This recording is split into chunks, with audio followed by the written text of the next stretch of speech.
Coordination complexes के लिए नेफ्रोजोटिक series क्या होती है और ये कितने टाइप की होती है।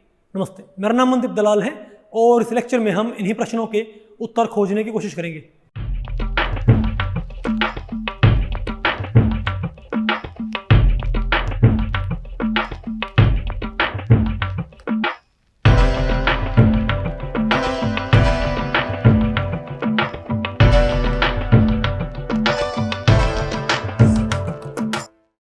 अब बताओ क्या पढ़ते हैं, बताओ भाई। अब हमें क्या पढ़ना है, nephelauxetic series in coordination compounds. Okay, जैसे भाई स्पेक्ट्रोकेमिकल सीरीज थी, इससे पिछले टॉपिक में अपने क्या पढ़ी थी, कोऑर्डिनेशन कंपाउंड्स की स्पेक्ट्रोकेमिकल सीरीज। अब आपने क्या पढ़ना है, कोऑर्डिनेशन कंपाउंड्स की नेफ्रोजोटिक सीरीज। ओके, तो बताओ भाई, यहां पर हम आपको, तो इस टॉपिक को हमने टोटल 3 सेक्शन में डिवाइड किया है। पहला क्या होगा आपका, डेफिनेशन ऑफ नेफ्रोजोटिक सीरीज। दूसरा क्या होगा, नेफ्रोजोटिक सीरीज ऑफ लिगेंड्स, बिल्कुल वैसे ही है। फिर क्या है, nephelauxetic series of metals. Okay, तो पहले बताओ हम क्या पढ़ते हैं, डेफिनेशन ऑफ नेफ्रोजोटिक सीरीज। तुम क्या बोलेंगे, the nephelauxetic series of coordination compounds may be defined as a list of ligands or metal ion in their ascending or descending order of nephelauxetic effect. बोलो भाई, समझे बात। तुम क्या बोलेंगे, नेफ्रोजोटिक सीरीज में simply be defined as the order of various ligands और metal ions. बोलो भाई, असेंडिंग ऑर्डर, असेंडिंग और डिसेंडिंग ऑर्डर ऑफ, असेंडिंग और descending order of strength of nephelauxetic effect. बोलो भाई, इफ लिगेंड्स और metal ions are arranged in their ascending और descending order of nephrozotic effect strength, it will be labeled as nephrozotic series। बात आपको पहले पढ़ी। अरे भाई, अगर डिफरेंट लिगेंड्स या डिफरेंट मेटल आयंस कैसे अरेंज कर रखे, बोलो भाई,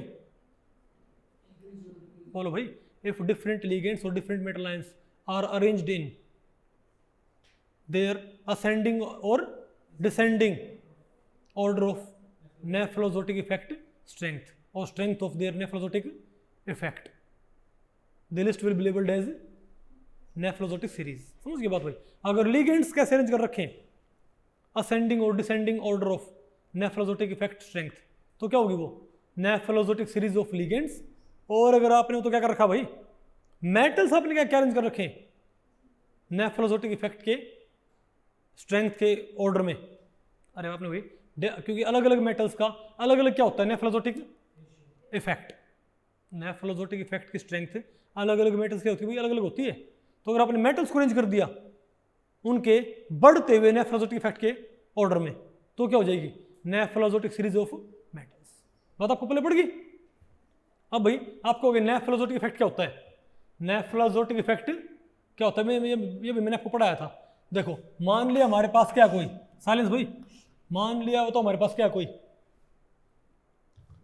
अरे भाई हमारे पास कोई मेटल आयन है, उसमें डी सब शेल में क्या है, इलेक्ट्रॉन। तो ये बताओ कौन सी मेटल आयन, ये कौन सा ऑर्बिटल है, ये अगर एक्स और ये वाई, तो ये बताओ कौन सा है, D X Y, isn't it. और ये बताओ हमारे पास क्या है, ये बताओ कौन सा होगा हमारे पास, d x square minus Y square. तो अगर एक इलेक्ट्रॉन तो कहां पर है, डी एक्स वाई में, और एक कहाँ है, D x square minus Y square में। तो यहां पर क्या होता है, इंटर इलेक्ट्रॉनिक रिपल्शन होता है ना भाई। तो इस इंटर इलेक्ट्रॉनिक रिपल्शन को आप मेजर कर सकते हो, समझ गए बात। और उस मेजर्ड पैरामीटर को हम क्या बोलते हैं, बी, इसको बोलते हैं रैक का पैरामीटर। और आपको पहले पड़ गई भाई। अरे बोलो भाई, तो डी एक्स वाई में, D x square minus Y square में क्या है, एक इलेक्ट्रॉन, और डी एक्स वाई में भी क्या है, एक इलेक्ट्रॉन। तो क्या दोनों इलेक्ट्रॉन्स में क्या होगा भाई, रिपल्शन ही होगा क्या। तो हम क्या बोलेंगे यहाँ पर क्या है, इंटर इलेक्ट्रॉनिक रिपल्शन है ना। तो ये इंटर इलेक्ट्रॉनिक रिपल्शन, इसको आप पैरामीटराइज कर दो, इसको आप मैथमेटिकली एक नंबर से चुक करो, बताओ क्या हमारे पास हो, रैक का पैरामीटर। तो एक बात देखी गई, फ्री आयन का रैक का पैरामीटर क्या होता है, ज्यादा, और कॉम्प्लेक्स बनने के बाद रैक का पैरामीटर हमेशा क्या होता है, कम हो जाता है। मतलब यही आयन, मान लिया हमारे पास क्या कोई है, अरे मान लिया हमारे पास कोई भाई कोई आयन मेटल आयन, इसी आयन का रेखा पैरामीटर मैं कब निकालता हूँ? कॉम्प्लेक्स बनने के, मान लिया मेरे पास ये डिस्क आयन है कोई, मान लिया वैनेडियम 3 पॉजिटिव आयन है मेरे पास, बोलो भाई, तो वैनेडियम 3 पॉजिटिव आयन क्या होती है? डिस्क होती है ना। तो वैनेडियम 3 पॉजिटिव आयन का रेखा पैरामीटर एक तो आप कब निकाल लो? कॉम्प्लेक्सेशन से पहले और एक कॉम्प्लेक्सेशन के बाद। तो वैनेडियम 3 पॉजिटिव आयन का तो क्या है रेखा पैरामीटर? बी। और मान लिया भाई वैनेडियम H2O6 3 पॉजिटिव, इसका बताओ रेखा पैरामीटर क्या है? बताओ इसका बताओ रेखा पैरामीटर क्या है? B dash. क्या भाई इसका?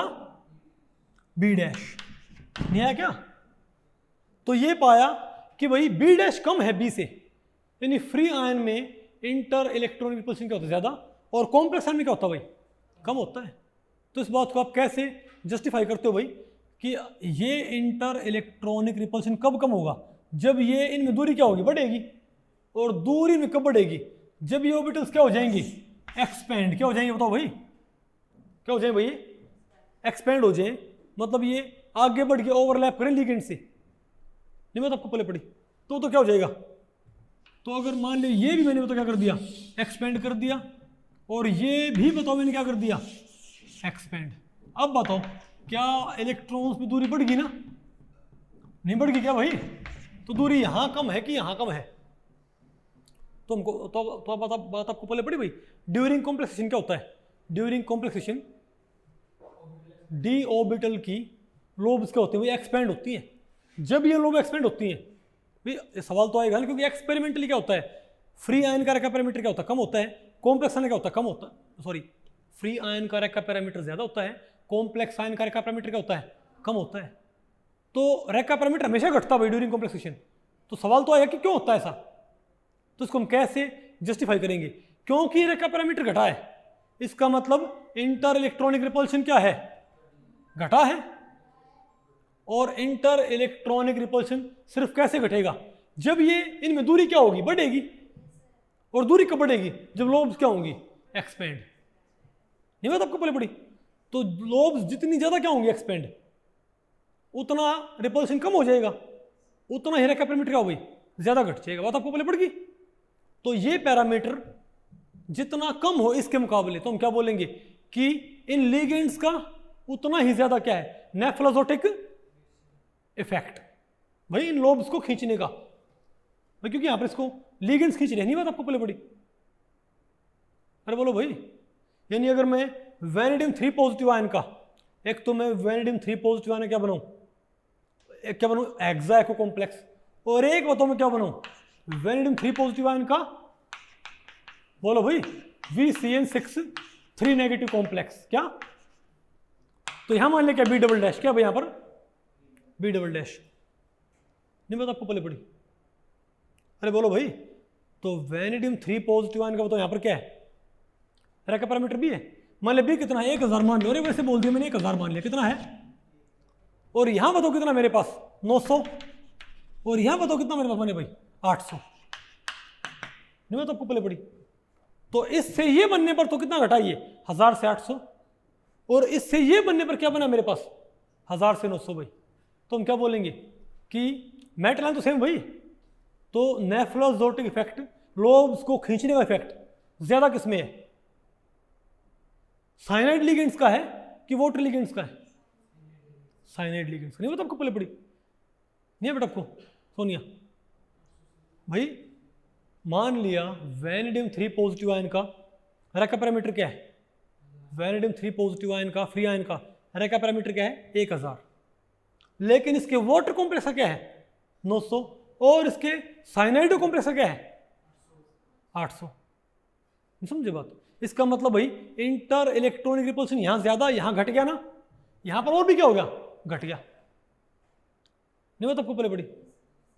इसका मतलब क्या हो भाई कि साइनाइड ने वैनेडियम 3 पॉजिटिव लोब्स को ज्यादा खींचा है, वाटर ने क्या किया है? कम खींचा है। नहीं बात आपको पहले पड़ी? तो ज्यादा नेफ्लोजोटिक इफेक्ट किसने क्रिएट किया है? साइनाइड। क्योंकि मेटल आयन तो क्या थे दोनों में? इस कॉम्प्लेक्स में और इस कॉम्प्लेक्स में मेटल आयन क्या दोनों में सेम है। तो ये जो भाई लोब्स को खींचने का जो इफेक्ट है, नेफ्लोजोटिक इफेक्ट, ये ज्यादा किसका है? साइनाइड का भाई, किसका है? साइनाइड। तो हम क्या बोलेंगे कि साइनाइड लिगेंड्स का नेफ्रोजोटिक इफेक्ट क्या होता है? ज्यादा होता है। किससे भाई? वाटर लिगेंड से। बात आपको पहले पड़ गई। ऐसे हम क्या करेंगे, हम एक ही मेटल आयन के हम क्या बना लेंगे, आप एक ही मेटल आयन के आप क्या बना लो भाई, बहुत सारे कॉम्प्लेक्स अलग अलग लिगेंड्स के साथ।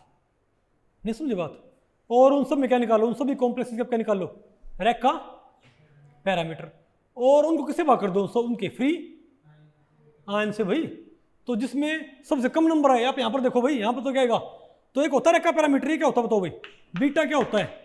अब आपने इस नेफ्रोजोटिक इफेक्ट को किसी नंबर से, आपने इसको किसी नंबर से रिप्रेजेंट करना है, आपने इसको पैरामीटराइज करना है।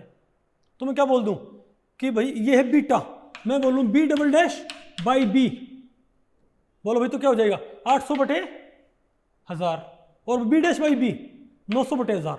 तो इसके लिए क्या आएगा रेशो, इसके लिए नेफ्रोजोटिक रेशियो क्या आएगा 800/1000, 0.8। इसके लिए तो क्या है मेरे पास 0.9 आएगा। नहीं बात आपको पहले पड़ी। तो जिसके लिए रेखा पैरामीटर क्या हो, कम होएगा, इसका मतलब वो लिगेंड क्या भाई, वो जो लिगेंड भाई जिसके लिए कम क्या आएगा हमारे पास, जिस कॉम्प्लेक्स के लिए हमारे पास क्या आएगा कम, क्या आएगा रैक का पैरामीटर, मतलब वहां पर नेफ्रोजोटिक इफेक्ट क्या हुआ है स्ट्रॉन्गर। यहां पर 0.8, यहां पर 0.9, तो यहां पर क्या है स्ट्रॉन्गर नेफ्रोजोटिक इफेक्ट, यहां पर क्या भाई वीकर नेफ्रोजोटिक इफेक्ट। नहीं है ना आपको समझ। तो भाई आप इस इफेक्ट को फिर आप मेजर कैसे कर सकते हो, इस पैरामीटर से, किससे भाई बीटा से। तो ऊपर क्या लिखा करो, बोलो भाई सिंपली क्या बोल दो, रैक का पैरामीटर कॉम्प्लेक्स का, रैक का पैरामीटर फ्री आयन का, फ्री आयन के। नहीं आपको समझ आ गया? Okay very good.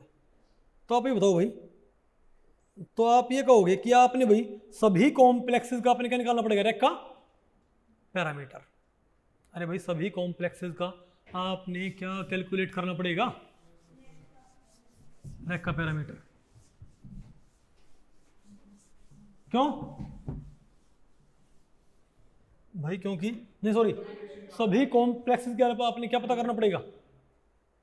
चलो आप मुझे बताओ भाई, मुझे ये पता करना है कि साइनाइड में, मुझे पता करना है कि साइनाइड में, Cl में, H2O में और अमोनिया में, ठीक है, स्ट्रॉन्गर नेफ्रोजोटिक इफेक्ट किसका होता है भाई, हमें क्या पता। तो हम क्या करें, तो भाई हम क्या करें, हम क्या इनका भाई सेम मेटल से हम क्या बनाए इसका कॉम्प्लेक्स। मान लिया हमने भाई सब क्या बताओ क्या बना लिया, आयरन 2 पॉजिटिव के साथ में क्या बना इसका भाई कॉम्प्लेक्स बना लिया। बात आपको पहले पड़ गई। मुझे पता करना है इनमें से कौन सा लिगेंड क्या करता भाई स्ट्रॉन्गर नेफ्रोजोटिक इफेक्ट किसका है। तो अगर आपने सभी क्या आपने बनाए कॉम्प्लेक्स आयरन 2 पॉजिटिव के साथ, तो मेरे पास क्या आ गए 4 कॉम्प्लेक्स, आयरन का साइनो कॉम्प्लेक्स, क्लोरो, एक्वो और अमीन कॉम्प्लेक्स बना लिए भाई। तो वो कॉम्प्लेक्स सिर्फ कैसे डिफर करेंगे, लिगेंड से, और उन सब का फिर क्या निकालो, रैक का पैरामीटर। तो इसका भी रैक का पैरामीटर निकाल लो, इसका भी और भाई इस कॉम्प्लेक्स का भी। तो मेरे पास चारों कॉम्प्लेक्स क्या आ जाएंगे, रैक का पैरामीटर आ जाएंगे ना भाई। तो जो रैक का पैरामीटर आए आपके पास, उनको फिर किससे भाग कर दियो, तो जो कॉम्प्लेक्सेस क्या हैं उसको आप फ्री आयन के रैक का पैरामीटर से भाग कर दियो। यानी कि भाई इन चारों कॉम्प्लेक्सेस के रैक का पैरामीटर को भाई यहाँ पर रखो और किससे भाग कर दो, आयरन 2 पॉजिटिव के रैक का पैरामीटर से। आप किसका नेफ्रोजोटिक इफेक्ट आएगा ना भाई, नेफ्रोजोटिक रेशियो। तो जिस कॉम्प्लेक्स के लिए नेफ्रोजोटिक रेशियो कम आए, सबसे कम आए, मतलब वहां पर सबसे ज्यादा क्या हुआ है, नेफ्रोजोटिक इफेक्ट एक्टिवेट हुआ है भाई। राजा नहीं है आपको भाई जिसके लिए भी क्या आएगा बीटा कम आएगा, जिस भी कॉम्प्लेक्स के लिए बीटा क्या आएगा सबसे कम आएगा, मतलब उसमें क्या हुआ है सबसे ज्यादा नेफ्रोजोटिक इफेक्ट, इजंट इट। शीतल नहीं बेटा आपको नहीं आ रहा क्या, वेरी गुड। तो बताओ भाई, तो सारे के सारे कॉम्प्लेक्सेस डिफर कैसे कर रहे हैं बताओ, सिर्फ लिगेंड से। तो जो कॉम्प्लेक्सेस के नेफ्रोजोटिक इफेक्ट का ऑर्डर है वही क्या है, लिगेंड्स के नेफ्रोजोटिक इफेक्ट का ऑर्डर। क्यों भाई कॉम्प्लेक्स डिफर कैसे कर रहे हैं, सिर्फ लिगेंड से। नहीं बात आपको पहले पड़ी। और सेम बात तो कब ट्रू होगी, अगर हम क्या करें भाई, एक हम सेम क्या रखें, लिगेंड्स, लेकिन मेटल क्या कर दें, बदल दें। बोलो भाई, तो आप मेटल्स के लिए आप क्या कर सकते हो फिर भाई, नेफ्रोजोटिक इफेक्ट निकाल सकते हो, इजंट इट, और उनका ऑर्डर तैयार कर सकते हो। तो बताओ भाई, तो इसके लिए भी तो क्या होता है, आप वही फिर से वही बात आती है कि भाई अगर हमको भाई अगर किसी कॉम्प्लेक्स कार्य का पैरामीटर ना निकले तो हम क्या करें, तो भाई आप किसी कॉम्प्लेक्स कार्य का पैरामीटर भैया ऐसे निकाल सकते हो। वहाँ पर क्या थे, जी और एफ, भाई वहाँ पर क्या थे, स्पेक्ट्रोकेमिकल सीरीज में क्या थे, जी और एफ। यहाँ पर क्या होते हैं, के एंड एच। बोलो भाई, मेटल आयंस के लिए क्या होगा, के पैरामीटर, और लिगेंड्स के लिए होता भाई एच पैरामीटर। तो आप भाई इस फॉर्मूले से आप रैक का पैरामीटर निकाल सकते हो किसी भी कॉम्प्लेक्स का। भाई देखो, रैक का पैरामीटर निकालने के लिए एक तो क्या थे हमारे पास, ऑर्बिटल डायग्राम या तनाबे सुगानो डायग्राम्स, इजंट इट। जैसे भाई, लेकिन ध्यान करो भाई, D9 आयन का रैक का पैरामीटर किसी से भी नहीं आया था, है ना तो किससे, तनाबे सुगानो डायग्राम से, और ना ही भाई, हाँ बेटा बोलो योगिता, ओके बेटा एक सेकंड रुको। तो देखो सिंपल बात है, तो भाई इस फॉर्म में देखो जो D9 कॉम्प्लेक्स थे उसका हमारे पास रैक का पैरामीटर नहीं आया था उससे, इजंट इट। लेकिन आप भाई यहां से इसका रैक का पैरामीटर निकाल सकते हो। बताओ कौन सा फॉर्मूला लगा के, सिंपली बताओ, B into 1 minus K H centimetre inverse, यानी कि भाई किसी भी कॉम्प्लेक्स का रैक का पैरामीटर आप कैसे निकाल सकते हो, बताओ, B dash is equal to B into 1 minus, बताओ भाई, के एच सेंटीमीटर इनवर्स, इस फॉर्मूले से। ओके ठीक है। तो भाई जब आप सभी के रैक का पैरामीटर निकाल सकते हो तो भाई आपके पास बी डैश आ गया, फिर उसको किसे भाग करके फ्री आयन के रैक का पैरामीटर से क्या निकाल सकते हो, नेफ्रोजोटिक रेशियो, और फिर आप भाई उनकी नेफ्रोजोटिक स्ट्रेंथ कंपेयर कर सकते हो। ठीक है, तो आप चेक करो भाई। तो आप ये बताओ भाई, लेकिन आपको यहाँ पर तो क्या पुट करना पड़ता है, आपको फ्री आयन का रैक का पैरामीटर आपको यहाँ पर पुट करना पड़ेगा ना।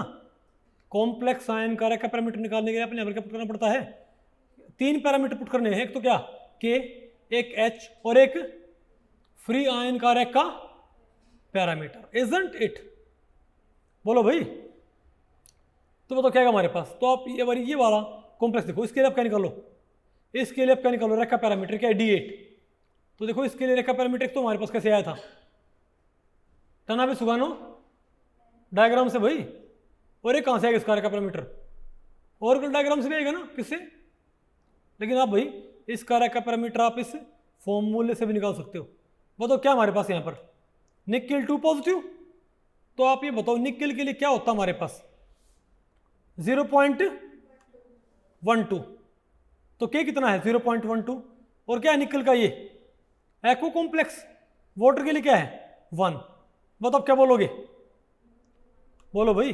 और फ्री निकला है ना, क्या होता हमारे पास 1080, तो क्या करो यहाँ पर भाई 1080, 0.12, 1.0, बताओ कितना है मेरे पास 950 सेंटीमीटर इनवर्स।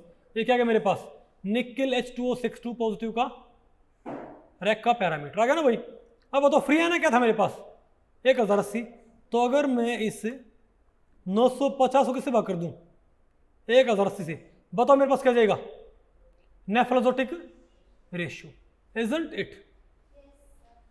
नहीं बात आपको पहले पड़ी। और भाई अगर आप नेफ्रोजोटिक रेशियो निकालोगे तो आप नेफ्रोजोटिक इफेक्ट की स्ट्रेंथ कैलकुलेट कर सकते हो, इजंट इट। अरे बताओ भाई, सिमिलरली बताओ, इसके लिए सॉल्व करो, बताओ क्या होगा, कोबाल्ट इन 3, इसके लिए रैक का पैरामीटर भी निकालो और नेफ्रोजोटिक रेशियो भी निकालो। बताओ क्या होगा, कोबाल्ट है और 3 क्या है, इन। बोलो भाई, कोबाल्ट और क्या 3 क्या है भाई, इन। तो कोबाल्ट के लिए क्या है, कोबाल्ट कौन सा था, 3 पॉजिटिव था, हाँ बताओ तो क्या होगा, कोबाल्ट 3 पॉजिटिव कितना होता है 0.35, और 3 क्या हमारे पास, इन है ना। बताओ मेरे पास क्या है 1.5, बताओ क्या होगा फिर। और भाई 1400, बताओ क्या होगा हमारे पास भाई 1400, बताओ हमारे पास क्या है इसका भाई 1400, बताओ हमारे पास क्या है, फ्री कोबाल्ट 3 पॉजिटिव आयन का रैक का पैरामीटर। तो 1400 इंटू 1 माइनस भाई B into 1 minus K H, बताओ क्या है मेरे पास 665। अब बताओ भाई रेक का पैरामीटर कैसे आएगा मेरे पास भाई 665 बाई 1400 सेंटीमीटर इनवर्स। बताओ क्या आएगा मेरे पास फिर भाई रेशियो आएगा ना, यहां से बताओ फिर हम क्या निकाल सकते हैं रेक का पैरामीटर। और भाई आप कहोगे ठीक है भाई इस फॉर्मूले में के और एच तो कहां से पुट कर देंगे इस टेबल से, बोलो भाई। लेकिन आप कहोगे इसमें बी कहां पुट करना है, ये फ्री आयन का रेक का पैरामीटर कहां से निकालना है। तो भाई देखो टेबल एक स्पेशल रेक का parameter for different free transition metal atom और आयंस। भाई ये बताओ क्या है, ये बताओ क्या लिखा हुआ है यहाँ पर टाइटेनियम। अरे भाई ये बताओ किसको शो कर रहा है मैग्नीज। अगर 1 पॉजिटिव में तो क्या होगा मैग्नीज है 872, मैग्नीज 2 पॉजिटिव में क्या होगा 960। अब बताओ आयरन है 2 पॉजिटिव में क्या होगा 1059, आयरन है 1 पॉजिटिव में 870, आयरन है 0 में क्या आएगा 805। नहीं बात आपको पल्ले पड़ी क्या। तो भाई क्या आप अलग अलग मेटल आयंस के रैक का पैरामीटर निकाल सकते हो क्या, सॉरी क्या आप किसी भी कॉम्प्लेक्स के लिए रैक का पैरामीटर निकाल सकते हो क्या। अगर आप किसी भी कॉम्प्लेक्स के लिए रैक का पैरामीटर निकाल सकते हो बोलो भाई, तो उसको भाग करके किससे फ्री आयन के रैक का पैरामीटर सबके निकालोगे उसका नेफ्रोजोटिक रेशियो। तो आप सभी कॉम्प्लेक्स के लिए निकाल सकते हो नेफ्रोजोटिक रेशियो। अब अगर वो कॉम्प्लेक्स सिर्फ किससे डिफर हो लिगेंड से, अब आपने क्या पढ़ना बताओ भाई, अब आपने क्या पढ़ना बताइए नेफ्रोजोटिक सीरीज ऑफ लिगेंड्स। बोलो भाई आप 20 कॉम्प्लेक्स लो, वो 20 कॉम्प्लेक्स सिर्फ किससे डिफर कर रहे हो लिगेंड से, उनके आप क्या निकाल लो इस फॉर्मूले को यूज करते हुए रैक का पैरामीटर। बोलो भाई अब क्योंकि ये कॉम्प्लेक्स सिर्फ कैसे डिफर कर रहे हैं लिगेंड से, तो जिसका नेफ्रोजोटिक रेशियो क्या है ज्यादा, बोलो भाई वो क्या होगा वीक भाई। अरे भाई तो उन कॉम्प्लेक्सेस के नेफ्रोजोटिक रेशियो का जो ऑर्डर होगा उससे उल्टा ऑर्डर किसका होगा लिगेंड फील्ड स्ट्रेंथ का। क्यों भाई ध्यान रखो कि भाई जिसके लिए नेफ्रोजोटिक रेशियो क्या है कम आएगा उसके लिए सबसे स्ट्रॉन्गर क्या होगा नेफ्रोजोटिक इफेक्ट। नहीं बात आपको पहले पड़ी, जिसके लिए सबसे ज्यादा क्या आएगा भाई, जिसके लिए सबसे कम क्या है नेफ्रोजोटिक रेशियो। अरे भैया आप 20 कॉम्प्लेक्स बनाओ, बना लिए, लेकिन 20 कॉम्प्लेक्स में लिगेंड्स क्या है बिल्कुल सॉरी उस मेटल लाइन क्या है बिल्कुल सब में, आप 20 कॉम्प्लेक्स बनाओ भाई उनमें मेटल लाइन क्या है सेम, लिगेंड्स क्या है सिर्फ डिफरेंट। तो उन 20 कॉम्प्लेक्सेस के आप क्या निकालो नेफ्रोजोटिक रेशियो। कैसे रैक का पैरामीटर निकालो यहां से, बोलो भाई, और फिर इस बीडे को किससे भाग कर दियो आप फ्री आयन के रैक का पैरामीटर से, सबके मेरे पास क्या आ गए, तो आपके पास 20 कॉम्प्लेक्स से क्या आ गए नेफ्रोजोटिक रेशियो। तो जिस कॉम्प्लेक्स में नेफ्रोजोटिक रेशियो क्या है सबसे कम आया है वहां सबसे ज्यादा क्या हुआ है नेफ्रोजोटिक इफेक्ट, यानी उस लिगेंड का, यानी उस कॉम्प्लेक्स में जो कौन है लिगेंड्स उनका नेफ्रोजोटिक इफेक्ट क्या सबसे ज्यादा है भाई। नहीं बात आपको पहले पड़ी, नहीं है ना आपको प्रवीण शिवम।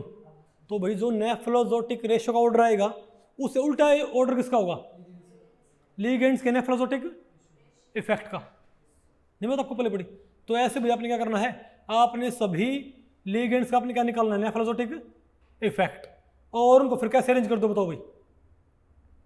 अरे बोलो भाई increasing order of nephelauxetic effect. भाई बताओ सबसे स्ट्रॉन्ग बताओ किसका होता है आयोडाइड का। भाई ध्यान से देखो, ये मैं सोचियो कि भाई ये ऑर्डर उससे मैच करेगा स्पेक्ट्रोकेमिकल से ना। आयोडाइड का बताओ बहुत कम क्या होता है स्पेक्ट्रोकेमिकल इफेक्ट बहुत कम होता है ना, लेकिन नेफ्रोजोटिक इफेक्ट क्या सबसे इसका ज्यादा। साइनाइड का भी क्या होता है इससे कम नेफ्रोजोटिक इफेक्ट होता है भाई, बात आपको पहले पड़ेगी। तो ये बताओ सीरीज कौन सी है, ये इस बताओ सीरीज क्या है। तो भाई सबसे कम नेफ्रोजोटिक इफेक्ट बताओ कौन क्रिएट करता है, सबसे कम नेफ्रोजोटिक इफेक्ट सॉरी सबसे कम नेफ्रोजोटिक रेशियो मतलब सबसे ज्यादा नेफ्रोजोटिक इफेक्ट कौन क्रिएट करता है बताओ भाई कौन। तो भाई यहां पर ये तो क्या बढ़ रहा है नेफ्रोजोटिक इफेक्ट का ऑर्डर बढ़ रहा है। ये सबसे ज्यादा स्ट्रॉन्ग कौन है हमारे पास आई नेगेटिव, मतलब ये सबसे ज्यादा क्या रखता है नेफ्रोजोटिक इफेक्ट, मतलब सबसे कम क्या क्रिएट करेगा ये नेफ्रोजोटिक रेशियो। अंजलि लिया बेटा आपको, ओके वेरी गुड। अब बताओ भाई फिर क्या हमारे पास, नेफ्लोजोटिक सीरीज ऑफ मेटल्स। अब बताओ भाई आप मेटल्स की नेफ्लोजोटिक सीरीज आप कैसे क्रिएट करोगे, बताओ भाई कैसे। आप 20 कॉम्प्लेक्स बनाओ, आप क्या बनाओ 20 कॉम्प्लेक्सेस, उनको आप कैसे डिफर करो, सेम लिगेंड्स डिफरेंट, मतलब एक ही भाई सब क्या आप क्या बनाओ, मान लिया अमीन के साथ क्या बनाओ भाई, अमीन के साथ ही आयरन 2 पॉजिटिव, अमीन के साथ ही आयरन 3 पॉजिटिव, अमीन के साथ ही कोबाल्ट 2 पॉजिटिव, अमीन के साथ ही क्रोम 3 पॉजिटिव, तो आपको पहले पड़ी। तो एक ही लिगेंड की आप क्या बनाओ भाई, डिफरेंट मेटल आयन के साथ क्या बनाओ, कॉम्प्लेक्सेस। समझ गई बात। तो भाई same ligands same geometry different क्या बन गया हमारे पास, कॉम्प्लेक्सेस। अब सभी कॉम्प्लेक्सेस का क्या निकाल लो, रेक का पैरामीटर कौन से फॉर्मूले से, B dash is equal to B into 1 minus K H से आप क्या निकालो सबका, रेक का पैरामीटर आ गया ना भाई। अब सभी 20 कॉम्प्लेक्स आ गए हमारे पास, तो 20 कॉम्प्लेक्सेस के रेक का पैरामीटर निकालो इस फॉर्मूले से, ठीक है। अब 20 कॉम्प्लेक्सेस के रेक का पैरामीटर को भाग कर दो उन कॉम्प्लेक्सेस की फ्री आयंस के रेक का पैरामीटर से, तो आपके पास सभी कॉम्प्लेक्सेस के आपके पास क्या जाएंगे, नेफ्लोजोटिक रेशियो। तो जिसका सबसे कम क्या है, नेफ्लोजोटिक रेशियो, वहां पर सबसे ज्यादा क्या हुआ है, नेफ्लोजोटिक इफेक्ट, इजंट इट।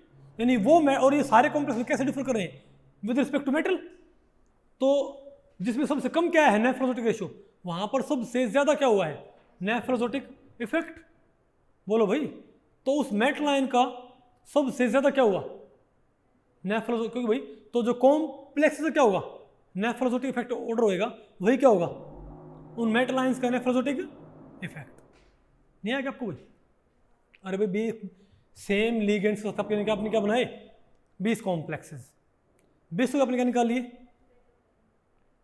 फिर सभी के रेक का पैरामीटर कैसे भाग कर दिए, कॉरस्पॉन्डिंग फ्री आयन रेक का पैरामीटर से। 20 कॉम्प्लेक्सेस के आपके पास क्या आ गए, नेफ्लोजोटिक रेशियो आ गए ना कि नहीं भाई। अब अगर आपके पास 20 कॉम्प्लेक्सेस के नेफ्लोजोटिक रेशियो है, बोलो भाई, तो कॉम्प्लेक्सेस डिफर कैसे कर रहे हैं with respect to metal ion, बोलो भाई। तो वो नेफ्लोजोटिक रेशियो किसको रिप्रेजेंट कर रहे हैं, मेटल आयंस के नेफ्लोजोटिक इफेक्ट को, बोलो भाई। नहीं बात आपको पहले पड़ी। तो जिस कॉम्प्लेक्स में सबसे कम क्या है, नेफ्लोजोटिक रेशियो, वहां पर सबसे ज्यादा क्या हुआ है, इफेक्ट। यानी वो मेटल आयन सबसे ज्यादा नेफ्लोजोटिक इफेक्ट क्या करेगी भाई, शो करेगी। नहीं आपको समझे? तो भाई नेफ्लोजोटिक रेशियोज का ऑर्डर का उल्टा क्या होता है, नेफ्लोजोटिक इफेक्ट का ऑर्डर, पता होगा ना आपको भाई। तो आपको सभी कॉम्प्लेक्सेस में नेफ्लोजोटिक इफेक्ट का ऑर्डर मालूम पड़ जाएगा ना, क्यों मालूम पड़ेगा भाई। तो उन कॉम्प्लेक्सेस में नेफ्लोजोटिक इफेक्ट का ऑर्डर है, वही उन कॉम्प्लेक्सेस की मेटल आयंस के नेफ्लोजोटिक इफेक्ट का ऑर्डर है, क्योंकि भाई लिगेंड सब में क्या है, सेम। बात आपको पहले पड़ी। तो ऐसे भाई आप डिफरेंट मेटल आयंस, तो बताओ क्या है, सबसे कम नेफ्लोजोटिक इफेक्टिव ऑर्डर कौन शो करता है, मैग्नीज 2 पॉजिटिव, और भाई सबसे ज्यादा देखियो, बोलो manganese 3 positive, 4 positive, isn't it. अरे बोलो भाई, नहीं है आपको सुने, आसान ही मुश्किल भाई। तो भैया बताओ क्या हमारे पास, इंक्रीजिंग नेफ्लोजोटिक इफेक्ट का ऑर्डर। अब बताओ क्वेश्चन भाई, the correct order of nephelauxetic effect for different ligands with same metal ion. बताओ भाई इनमें से नेफ्लोजोटिक इफेक्ट का ऑर्डर तो क्या होगा, बताओ भाई, बोलो भाई। Cl, हाँ डी आ गया भाई, ठीक है, वेरी गुड। बताओ भाई Cl नेगेटिव से स्ट्रॉन्ग किसका होता है भाई, ध्यान रखो, आई का क्या था सबसे ज्यादा, यानी या तो सी या क्या भाई, डी है। अरे बोलो भाई यहाँ से आप चेक कर लो, बताओ IN3BrCnCl, चेक करियो, IN3BrCnCl कौन सा आंसर ठीक है भाई, डी। तो भाई इस लेक्चर में इतना ही। अगर इस लेक्चर के बारे में आपके कुछ प्रश्न या सुझाव हैं तो आप मुझे नीचे कमेंट सेक्शन में पूछ सकते हैं, मैं उनके उत्तर देने की पूरी कोशिश करूंगा। तो भी ठीक है, मिलते हैं अगले लेक्चर में, तब तक के लिए नमस्ते।